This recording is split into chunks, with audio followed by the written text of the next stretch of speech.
Good afternoon, everyone. My name is Rohit Singh. I'm a Principal Solution Architect at Financial Services at AWS.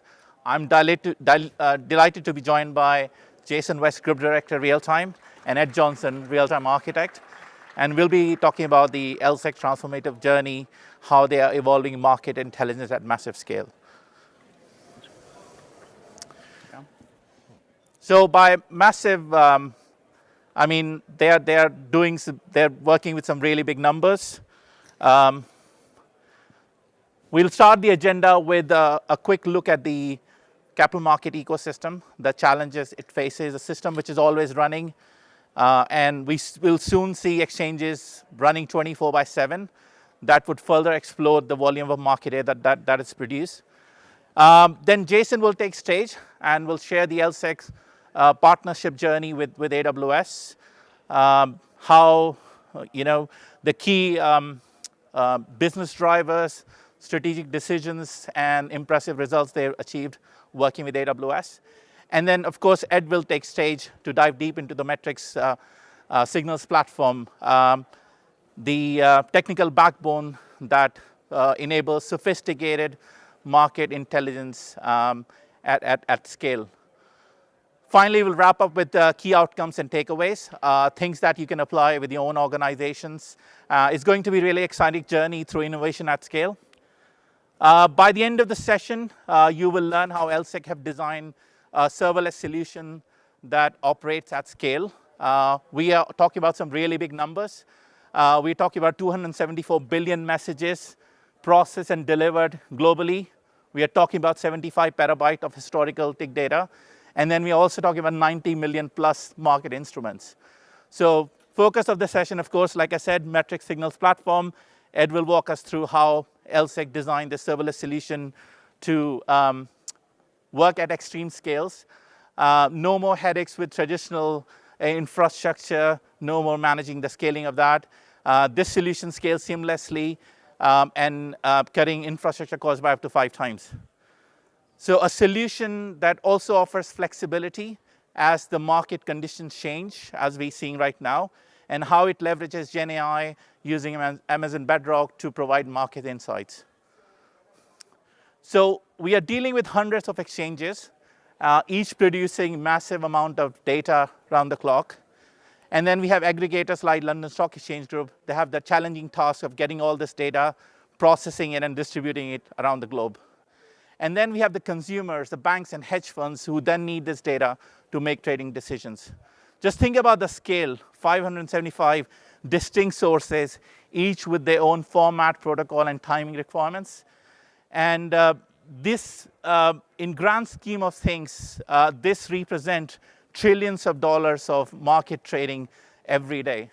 So when the system runs smoothly, the global markets operate efficiently. Any delays or issues with the data can result in lost opportunities worth millions. So the stakes are absolutely high, and the performance requirements are very stringent. Each layer represents its own set of challenges. So producer needs ultra-low latency and high throughput while managing geographical constraints and regulatory requirements, especially across regions. And then we have aggregators like LSEG. They have to collect all this diverse data, process it, normalize it, and distribute it globally to clients who rely, obviously, for making critical trading decisions.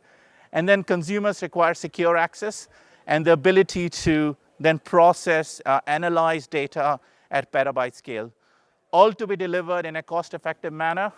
And plus, there's also a need for more flexibility, as we've seen that the market conditions can always change. So this issue grows significantly as the market data volumes are growing year on year, and traditional infrastructure just can't keep up with that. So just double-clicking on the challenges by the data market producers, the complexity scales rapidly, and the challenges multiply exponentially. They must cope with the market volatility, which can spike the market data volumes by 10 to 50 times, especially during major market events. On top of that, everything has to be cost efficient, and should be reliably delivered to all their clients. AWS services like S3 and Private Link can help with that. So S3 provides petabyte scale storage, and it has integration with other AWS services, so you can perform analytics while the data sits on S3. And Private Link offers high performance secure connectivity for your clients globally from anywhere now. So with now that I've given you a bit of overview of incredible complexity of capital market ecosystem, I'll now invite Jason to share the key business challenges that drove this transformation and explain why LSEG chose AWS as their technology partner. The business context Jason will provide is extremely crucial because this was not about technology modernization. It was about providing new business capabilities, improving client experience, and positioning LSEG for continued leadership in the market aggregation and distribution business. Over to you, Jason. Thank you, Rohit. Appreciate it. So I'm Jason West. I look after the real-time business at the London Stock Exchange Group. Who are we? What are we? So for those of you who don't know, we're one of the leading global financial market infrastructure companies in the world, delivering data to 44,000 clients around the world in 170 countries. We've got 26,000 employees around the world, and we've got 300 years of innovation. Our best innovation was in 1850, when we sent the first message from the London Stock Exchange by carrier pigeon. Now we're all about genAI and cool stuff. So we're progressing as our clients are progressing, as our technology partners are progressing. So this is the makeup of the London Stock Exchange Group today. So there's multiple divisions in here. Starting the top left, LSEG Data and Analytics. That's where I sit, that's where the real-time business sits. To the right of that, you've got LSEG FX. So that provides FX markets and trading direct to brokers and via our workspace platform. LSEG Post-Trade. So this is all about our clearing, trade clearing. Risk Intelligence, some of you might have seen that chat yesterday. These are the guys that keep us safe, they keep security, they make sure that our clients can work within proper regulatory frameworks and the data is good. Our FTSE Russell business are all about indexes. Huge business for us, very, very well liked and supported around the world. I think these guys are running 44,000 clients today. And then ultimately, we're a stock exchange as well. So from ingestion, execution, trade input to clearing, as a company, we cover all these things. So if we drill down to the real-time business in numbers, so we're present in 170 countries today. We transmit 274 billion messages a day around the world. So this is ingesting from 575 venues and exchanges around the world. Some of them are cloud-based, some of them are normal venues and exchanges. We ingest that data in 4 milliseconds. We normalize that data and put it onto our network. So that allows us to put the strike price, the high price, the low price, whatever the venue, in exactly the same place for our clients. Since 1996, we've been storing every trade, every tick from every single venue. The only company to do that. It's currently at 75 petabytes. Now for us, 2 or 3 years ago, we made the decision that this needs to be hosted in cloud. So that data is now off our premises and it sits within AWS. And we're writing probably 5 to 10 terabytes of data to that every single day. So we need the elasticity to grow that. As Rohit mentioned, 90 plus million single instruments from all these venues are transmitted around the world daily.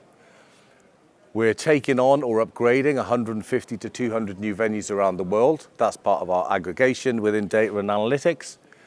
And we've got 34 collection and distribution POPs around the world.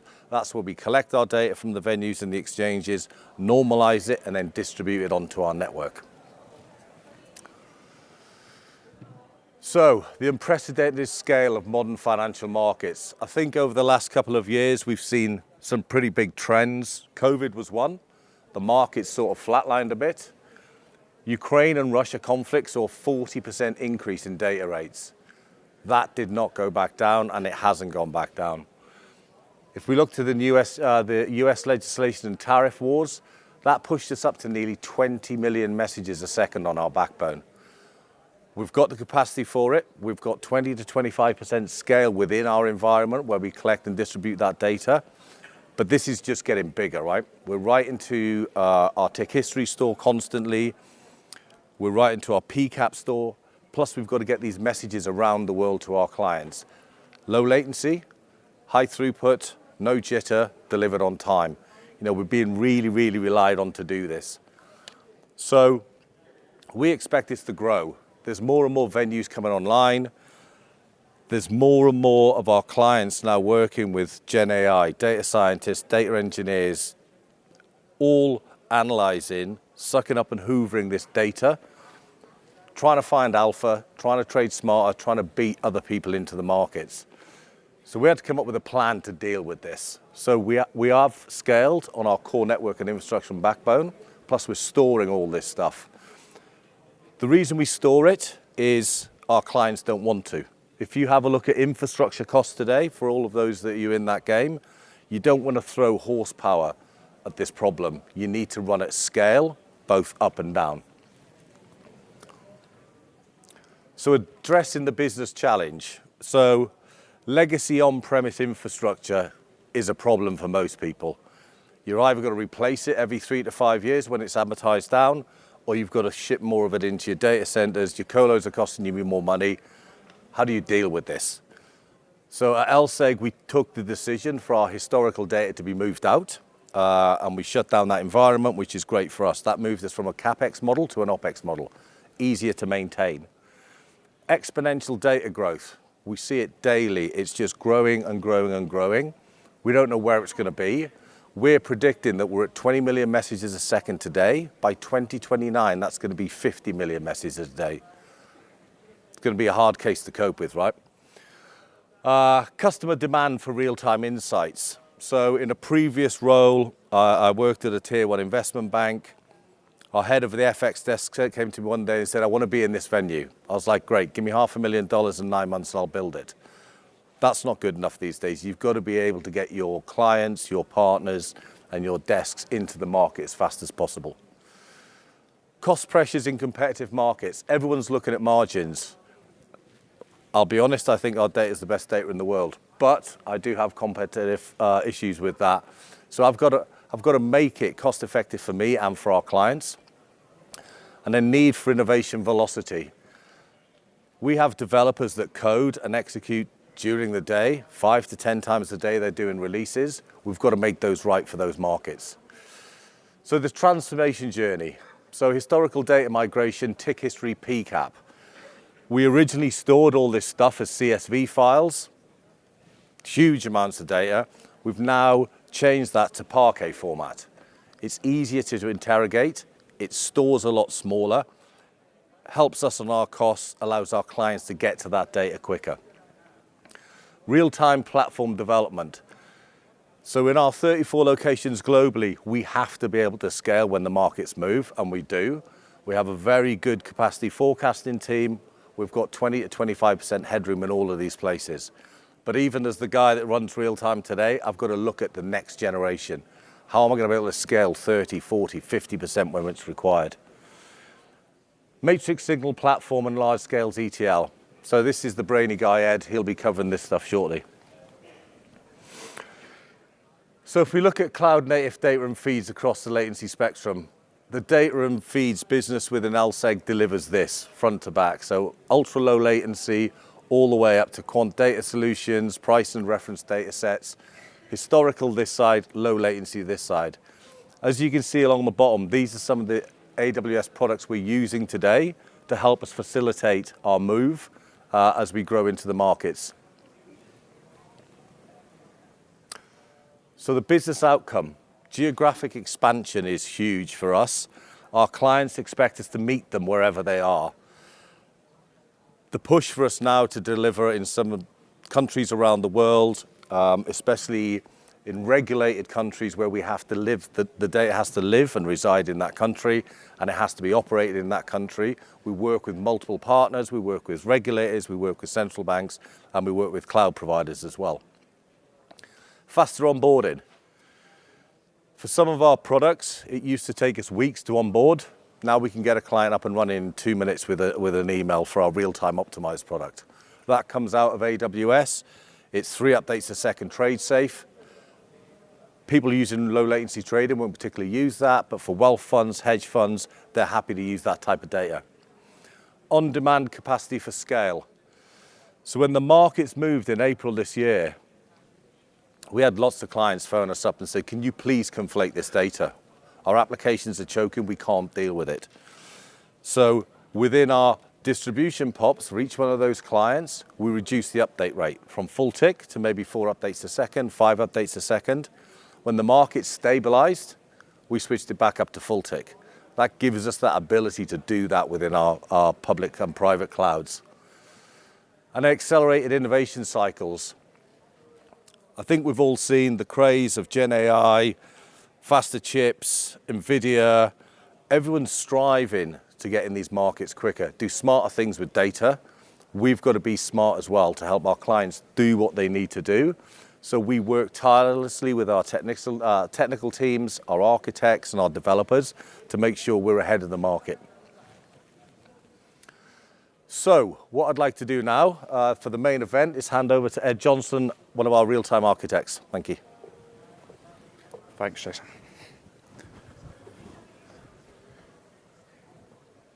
Thank you, Jason. I'm Ed. I'm a real-time architect. Today I'm going to be taking everyone in the room through a deep dive of the real-time matrix signals platform, both from an architecture perspective and from some of the technology lessons learned that we've faced that's going to hopefully help others to learn some lessons and use our data at scale.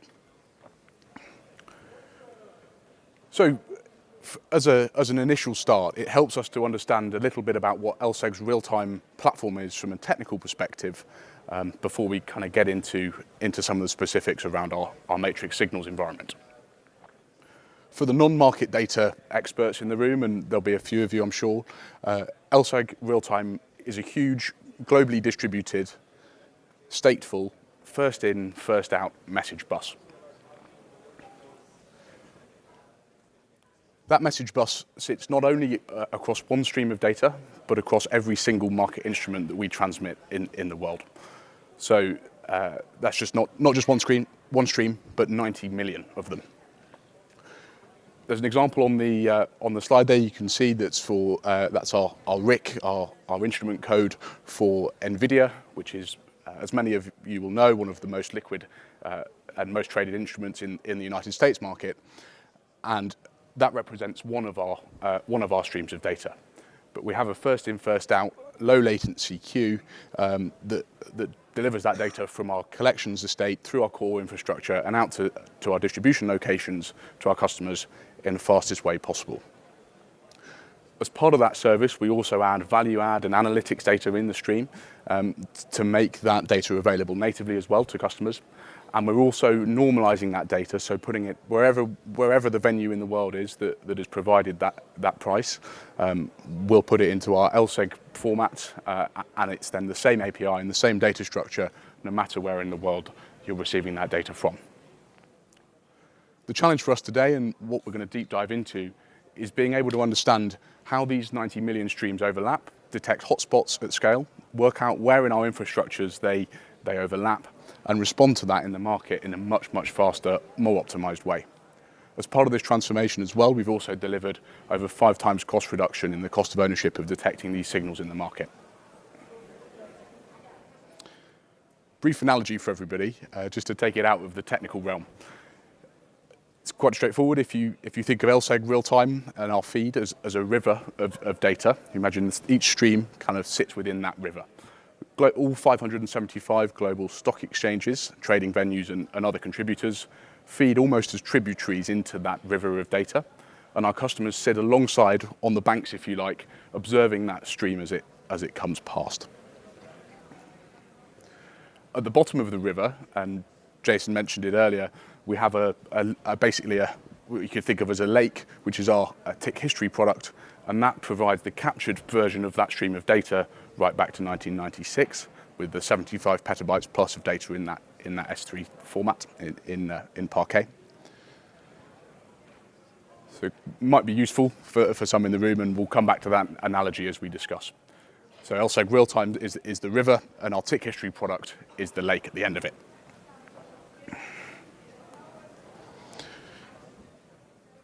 So I mentioned earlier that this estate was globally distributed. So this is an overview of our collections, core and distribution infrastructure, both in LSEG's private cloud environments that sit in our data centers around the world, but also in some AWS distribution locations where we serve the real-time optimized product from. So our global estate is across many sites, and all of that is connected via our world-leading software-defined network. This collections and distribution infrastructure serves content from pretty much any source to pretty much any destination.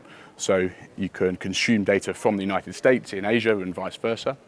And there's a global hardware footprint that we used to have that we use to detect signals, hotspots, and insights across this environment that allowed us to respond to market volatility. Now, the cost of that signals detection infrastructure that was designed for capacity management and other types of hotspot detection was ballooning and has continued to increase as we see the increasing data rates that Jason was talking about earlier in the market. So we needed to find a way to future-proof that solution, leverage some more modern tooling, and transform our product offering as a part of that as well. This hotspot detection is so important for us as an organization. Delivering data in a low latency, low jitter, accurate, timely fashion is our business. It's what we do, and it's really important that we detect that before it becomes a problem. So returning to the streams of data I was describing there, it's helpful to distill the problem statement slightly so we can deep dive into the architecture in a moment. First thing, we're going to be forecasting and optimizing for capacity management. So that is detecting hotspots, implementing performance optimizations where the components of this environment, where the infrastructure receives kind of more of these data streams. So each bit of our infrastructure serves some of them. So working out where the hotspots are in that is super important. We wanted to mitigate increasing infrastructure costs. So reducing the cost of ownership of our on-premise packet capture-based signal detection systems was a key deliverable as part of this. And we wanted to enable our operational teams and our leaders to accelerate the time that to accelerate the speed at which they could make decisions. As we saw the market scale, and we saw them scale very quickly, our signals detection environment was slower to respond in terms of signals, and we needed a way to speed that up and provide the insights to our operational teams and our leadership teams, enabling us to be able to respond quicker in times of extreme market volatility. So let's take one of those streams. NVIDIA here is the example. We're carrying that one on from earlier. And there's an example here of what that data actually looks like from a normalized data format. So you can see there's 7 messages on the screen, just as examples that are mocked up. And each of these is what we would call a tick in the parlance. So each tick here contains an update to a stock price. So that's fundamentally what the data is showing. And there's some trades as well you can see, so trade prices and volumes as well, that will send as part of that data stream. This is just for a 1-second period for this instrument, and this is just a mocked up example.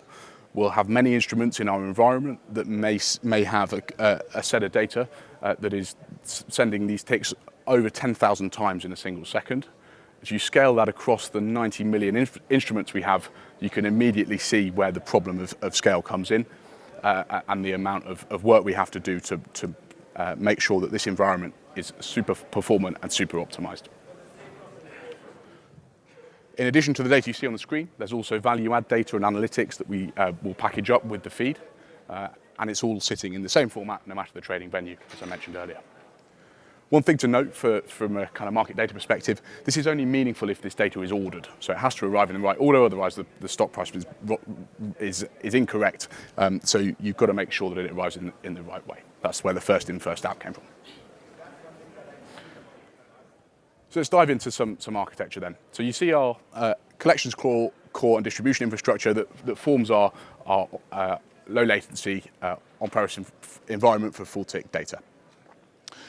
The LSEG tick history product is hosted in Amazon S3 with the 75 petabytes of data. So the theory and the kind of the change that we're making as part of this architecture is being able to turn stuff that we see in the river of data in the LSEG real-time feed into the insights we've got in tick history, and then we'll take the analysis, go and perform the analysis in our tick history optimized data set in the cloud environment, and then reflect that back into our on-premise environments and across our global distribution infrastructure to be able to then respond quickly to hotspots. So the solution then is taking in-day captures from tick history and being able to aggregate that data into highly optimized time series format, and then take out from that the parameters and insights that we need to detect hotspots in the environment. So there's a bit more detail in the architecture here. And we started off as part of this without any of the glue components and without any of the OpenSearch stuff to demonstrate actually what are we going to achieve as part of this build. So I had to look at the data with Amazon Athena, and we chose that as our first base because it's a super low cost, light touch solution where we could go and inspect the data that sits in that tick history data set natively in Parquet with a completely zero copy. So to get this sort of this approach rolling, demonstrating that the insight was there in this data set and that we can reflect these signals straight back into the environment quickly enough was super valuable. And we did that actually in a few months as part of a proof of concept with no deployment of infrastructure. From the proof of concept with Athena then, we added the glue layer on top. That glue ETL layer is like a super optimized pre-aggregation, which I'll talk to in a moment in some more detail. And that pre-aggregation step is the generation of all of the time series that we can derive, along with some other parameters and reference information that sits on the back of the tick-by-tick view that sits in the S3 bucket above.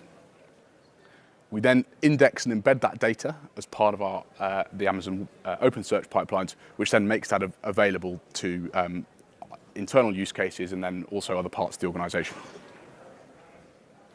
This is all then hung together with a series of Lambda functions and EventBridge and other things that many in the room will be very familiar with. The signals from this come back into our environment, and we use it to then respond quickly to hotspots. So returning to that feed of data that we started with in the discussion. So the tick-by-tick data sits in the Amazon S3 LSEG tick history product set, and we're querying that natively with Amazon S3 access points, so we're not needing to copy that data. Now, this isn't just stuff that we do internally. We provide this data in a zero-copy fashion via S3 access points as well with our S3 Direct product from tick history. So we're taking that tick-by-tick view and then generating that optimized time series version of the data. So each of the instruments we have in our environment is aggregated into a 1 second time series with 100 millisecond burst detection across every single market instrument. So we're pre-aggregating into that data set. From that point on, we're able to then use a flexible modeling layer with Amazon Athena, which actually can be multi-tenanted as well, that we can then provide those kind of billions of data points in that optimized data set into insights and signals that we can model very flexibly with that end query layer. So to take through an example, so there's 7 ticks mocked up on the top. Those 7 ticks would feed through into the total messages of a 7 parameter in that for that second, and then it might be we'd calculate an instrument rank as part of a model that would say, go and find me the top instruments that are being consumed in this part of Asia, for example.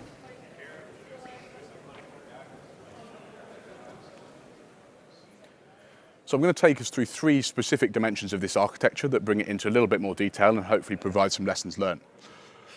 First dimension is transforming trillions of ticks. You see that tick-by-tick store in the tick history data set into billions of optimized data points. And we're using S3 access points and Glue serverless to do that. This is zero copy. And the reason we then introduced Glue slightly later was so we had more and more dials to be able to performance tune the ETL phase to be able to get the most bang for the buck, if you like, in terms of performant data ingestion and aggregation. There's flexible scaling Glue as well, so we scale up and down depending on whether it's weekend or in day or a busy part of the market, US market open. So that helps us with our cost optimization. And we're also joining this information at this stage with reference information and other parameters that help us support and aggregate against other parts of the environment. As part of this, we've also then delivered a zero storage cost of ownership because we're no longer having to maintain any storage costs as part of the solution. Second dimension, we're creating the model from those billions of optimized data points to kind of very specific signals that are responding to the questions that we want to ask of the data. So we've retained this flexible backbone that we kind of saw initially as part of the proof of concept because we didn't really know in advance the set of questions that we'd want to ask of this data set. So it's a really neat way to be able to actually future-proof the solution and provide a capability to future use cases as well as the ones that we know about today. This Athena layer automatically detects when new data is available and will run all of the models against that new data set. And then we're asking any question of the data with that. So some examples of the questions that we'd ask with this layer of aggregation. So it might be we'd say pinpoint all 100 milliseconds hotspots in the US region at market open, or go and find me the most liquid instruments for today compared to yesterday, or analyze kind of compute requirements and performance requirements for a given instrument watch list for one of our tier one bank customers. We structure that with Trino Athena SQL queries, but all of those are multi-tenanted, so they're owned by the end users of this capacity and hotspot detection data. We're not having to build a very specific pipeline for each individual use case. It maintains a super low cost as well, and we don't really have to pay for this environment either. The third dimension then is something that you may not have seen linked to Athena before, but we're taking the outputs of Athena in Parquet format and auto-indexing them straight away into OpenSearch. Now this is beneficial for us for two very specific reasons. It gives us API-based access to that data and means that we're able to aggregate in a very specific way and then provide that data as an API natively, no matter on the use case.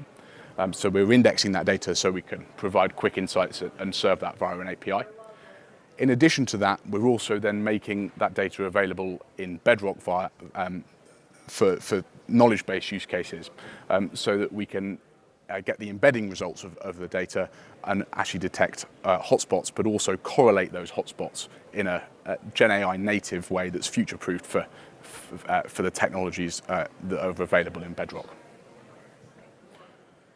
So by making this available for any use case, we've actually improved the data set that's available for capacity across the organization. So it's now API-based integration or genAI-based integrations, and those hotspots and the volatility detection we've made available to a much wider audience within the firm. So it might be then we can start to do FinOps on it and do other things as well.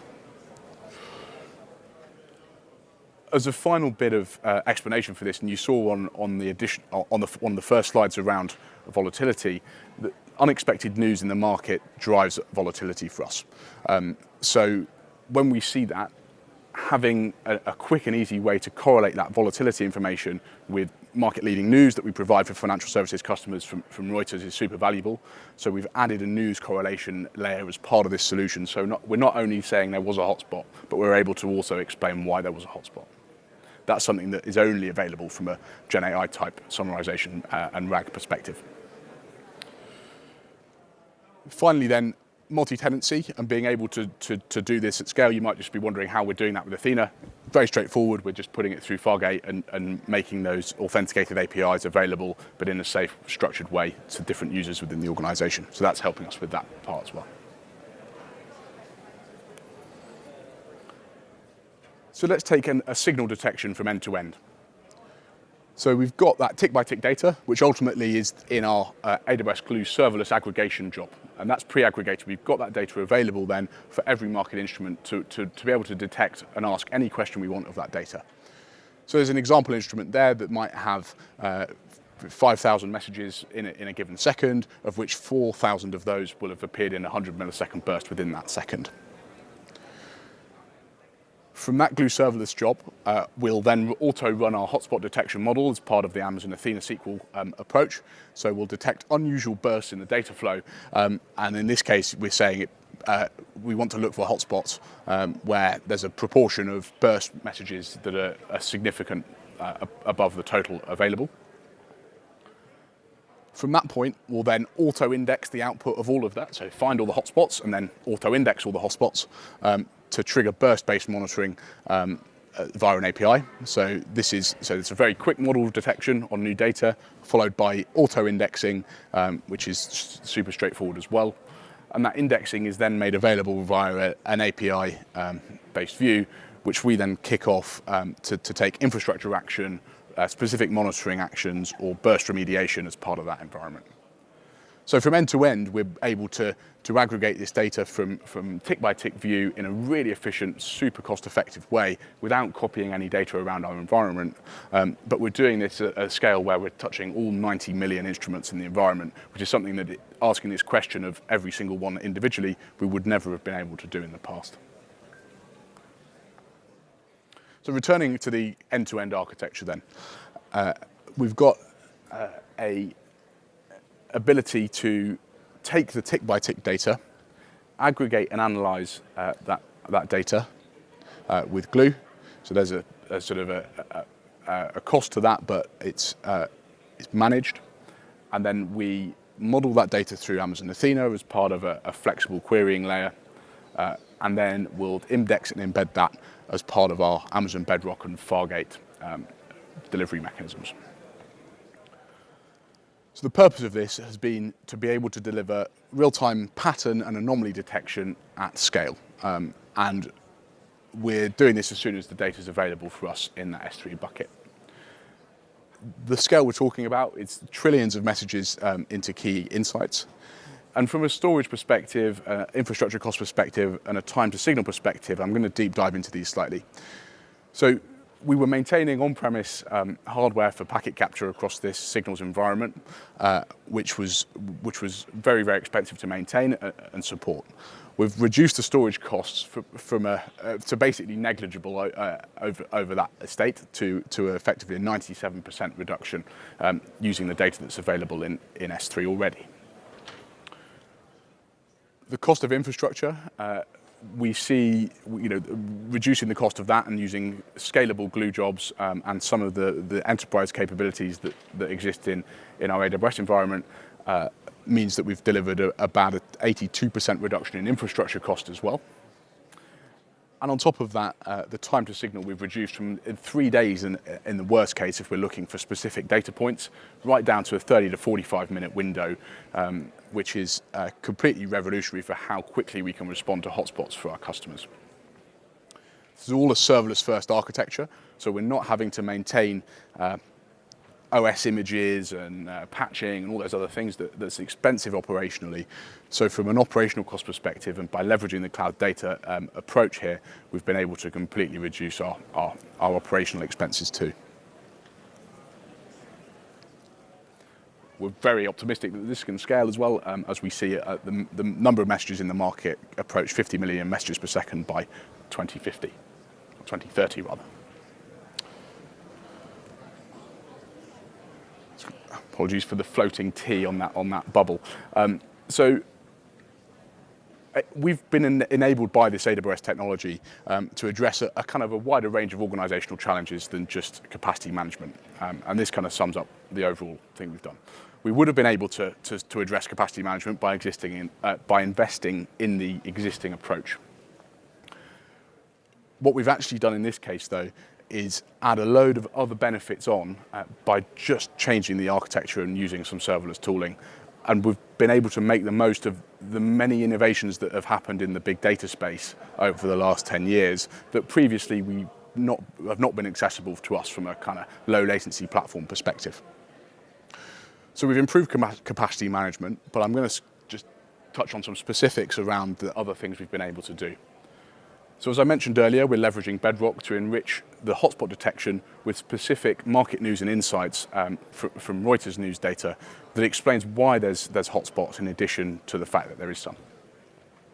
We've ensured open API-based access to data so that we're not having specific kind of domain experts guarding kind of capacity and hotspot detection information, and making that open across the organization and enabling many, many different use cases to respond to hotspots across the environment. We've been able to plot the end-to-end data path for the first time consistently. And the reason that's been hard is we have 90 million distinct streams of data, as I talked about.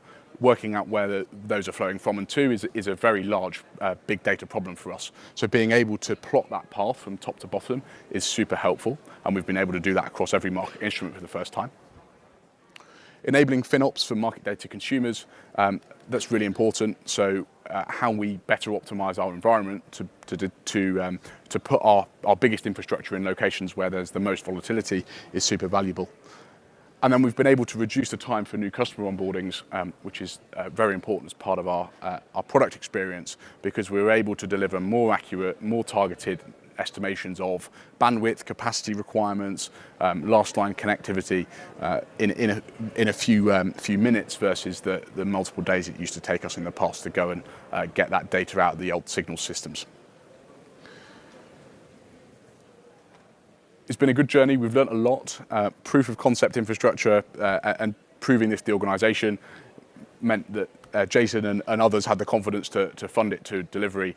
And we're now in a position where we can scale across the environment to be able to detect signals and hotspots into the future as we see market data volumes increase. Thanks for listening to the deep dive, and I'm going to hand back to Jason, who's going to conclude and pass on some next steps. Cheers, Ed. Thank you very much. Appreciate it. So as Ed mentioned there, the POC, if he'd asked me to do the POC on real live infrastructure and data center, it would have cost me a fortune. I think it cost me 20 quid, so it was great. No, I'm joking, it wasn't that cheap. But conclusions and next steps. So LSEG's AWS transformation journey. Our tick history data, 75 petabytes and growing by terabytes a day, now sits in a scalable environment that's not on my premise, doesn't cost me CapEx, and we can scale when we need it. It also gives our clients a direct access point to that data. They don't have to come into my environment, they can use their own S3 and connect to it. So that gives all of our client base single point of access to basically all of our data without them having to store it. Real-time platform development. So real-time optimized is one of our products that comes out of AWS. It's trade safe, it's 3 updates a second. We have about 500 clients using that today because they don't need full tick. They're comfortable running their workloads, or they're taking that data direct into their premises. RTMDS, which is our managed service offering. Last year, we started deploying this in public cloud as well. So we're managing the infrastructure and the service for our clients while they look after their apps and their workloads.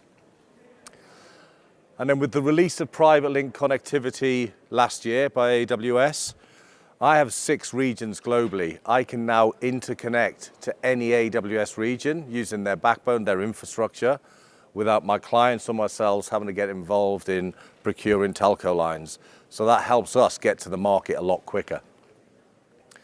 Matrix Signals platform.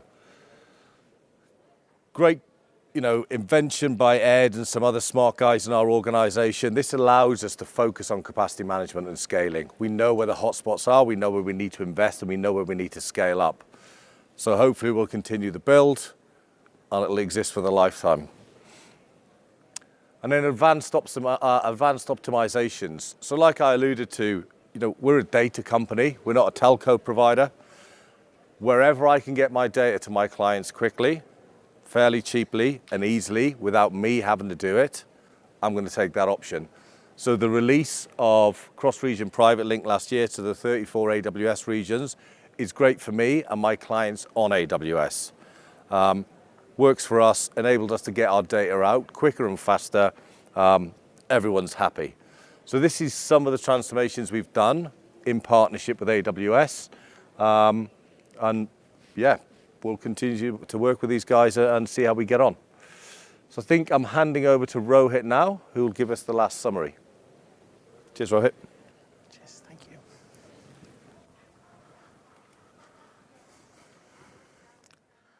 So thank you, Jason and Ed. What an incredible journey, and the technical architecture that Ed took us through is truly impressive, especially the fact that it's zero data copy and it's completely serverless and cloud native by design. And this is one of the examples where you build a solution early on, like the tick history solution. Now they're building on top of it, coming up with new use cases, and I think the innovation will carry on.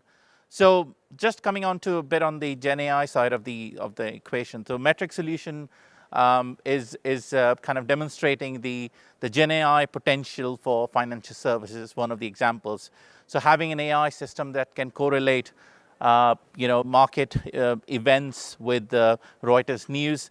So ability and GenAI's ability to kind of relate events and market movements to when news events happen.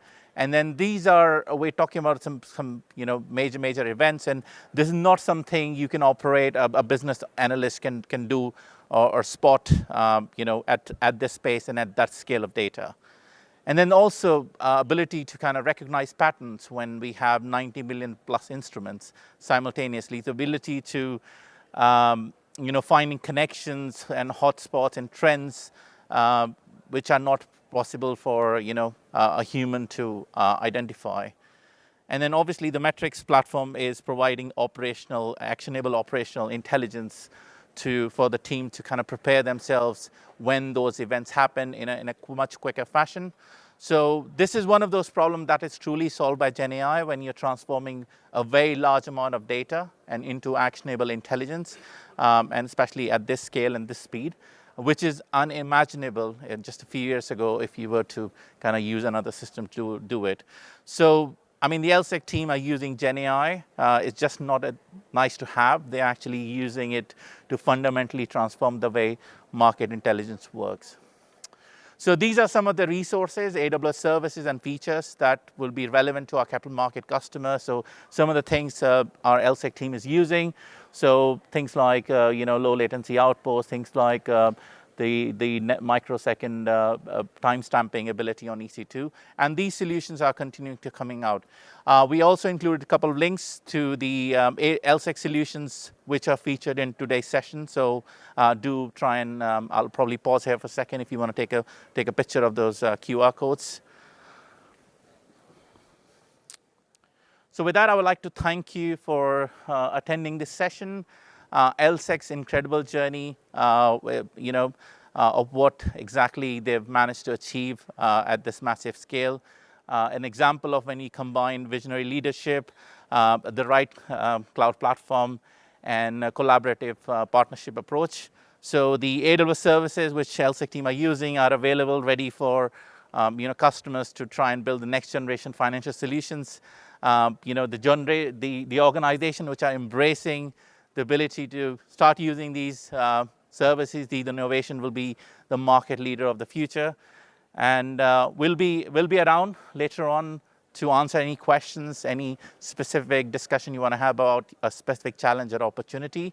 With that, I will thank you for your time, and please do provide some feedback for the session. Thank you very much.